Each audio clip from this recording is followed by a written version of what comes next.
Cordial saludo. A continuación les mostraremos la aplicación Ley Cero de la termodinámica aplicada a un ejemplo como lo es un horno microondas y un horno eléctrico. Nuestro grupo está conformado por Joan Manuel Peña Soriano y Uriel Antonio Gutiérrez Patiño. Un poco de historia. El horno microondas fue creado por Percy Spencer en 1945 dentro de la empresa Wright Manufacturing Company. Básicamente es un dispositivo usado para calentar o cocinar alimentos. Funciona mediante la generación de ondas electromagnéticas, las cuales son, o su elongación es en el tiempo, ya que son ondas que se propagan campos magnéticos y campos eléctricos en la misma. Las ondas de radio que penetran la comida y excitan las moléculas de agua y azúcar de la grasa son las que generan una variación de calor de la temperatura inicial a una temperatura final determinada para calentar el alimento. Esta fricción es lo que hace ese cambio de calor. El magnetrón es un elemento del horno microondas y básicamente transforma la energía eléctrica en energía electromagnética. El transformador eleva el voltaje suministrado para transmitir estas ondas electromagnéticas y que se reflejen dentro del mismo.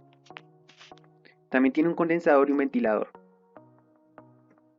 El horno eléctrico convencional básicamente es generado por un voltaje suministrado a una resistencia por la cual va a fluir una corriente y lo que va a hacer es calentar dicha resistencia para generar calor por calentamiento de resistencia.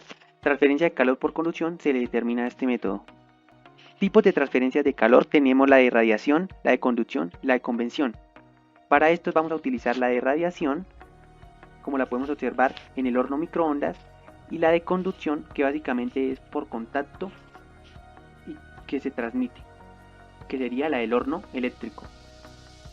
Planteamiento del problema: básicamente se somete una sustancia a un proceso de cocción donde aplicaremos la ley cero de la termodinámica calculando su calor específico, la cantidad de calor suministrado y la variación de temperatura. Algunas de estas vamos a dejarlas constantes porque como el calor específico ya es una función o una constante determinada para cualquier sustancia. Los objetivos sería determinar las variables termodinámicas y por último realizar un algoritmo para determinar la temperatura final de una sustancia sometida a un proceso termodinámico. Fórmulas a utilizar. Principio de funcionamiento del horno por conducción. El horno es una placa de metal, pues la cual se hacen circular electrones, los cuales al chocar con las partículas del propio metal, una parte de su energía pues se ve reflejada en energía calórica. Básicamente esa energía se puede calcular bajo el principio del efecto Joule, el cual nos habla de que el calor generado se puede calcular básicamente como el cuadrado de la corriente por la resistencia por el tiempo o el cuadrado del voltaje sobre la resistencia por el tiempo. Para un poco aplicar la ley cero de la termodinámica, hemos decidido crear un algoritmo el cual nos permite determinar la temperatura pues, final de un cuerpo que en un cuerpo el cual adquiere la energía por base al principio de funcionamiento del horno por conducción.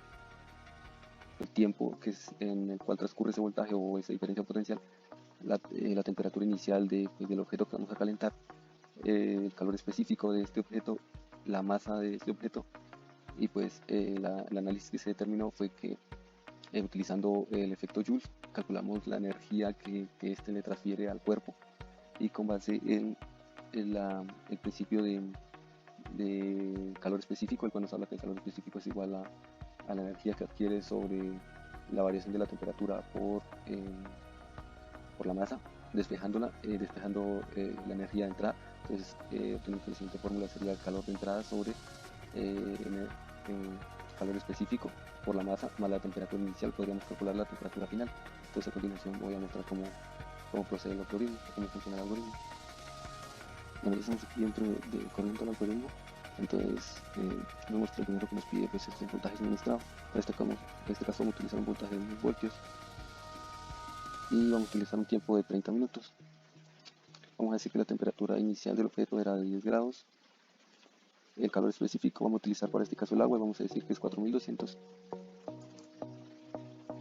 Y vamos a decir que la cantidad de sustancia que queremos elevarle a la temperatura es 1 kilogramo.